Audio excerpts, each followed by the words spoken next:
అందరికీ నమస్కారం. అందరూ ఎలా ఉన్నారు? నేను మీ గురువు గారిని. మనం జీవితంలో ఒక తల్లి మనకు జన్మనిస్తే పునర్జన్మ అనేటువంటిది కొన్ని కారణాల ద్వారా భగవంతుడు మనానికి ఇచ్చేటువంటి వరప్రభావమే మనకు తోడుగా ఉంటుంది.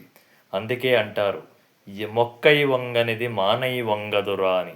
మనం ఎక్కడ ఎలా ఏం పని చేస్తున్నాం, మన జీవితంలో తల్లిదండ్రుల యొక్క విలువ ఏంటి, తల్లిదండ్రులు చెప్పిన మాట వినడం ద్వారా చదువులో అయినా, అటు వ్యాపార వాణిజ్య సంస్థలలో అయినా, వేరే ప్రకటన భావాలలో అయినా మనం ముందుకు వెళ్ళాలి అంటే పెద్దల యొక్క అనుగ్రహం, పెద్దల యొక్క ఆశీస్సులు మనకు మెండుగా ఉన్నంత వరకు వారి పాదములకు నమస్సుమాంజనులు అంటే శిరస్సు వంచి నమస్కారం చేయాలి. జయప్రదం. ఇట్లు మీ పండితారాదిత్య సత్యశాస్త్రి గారు.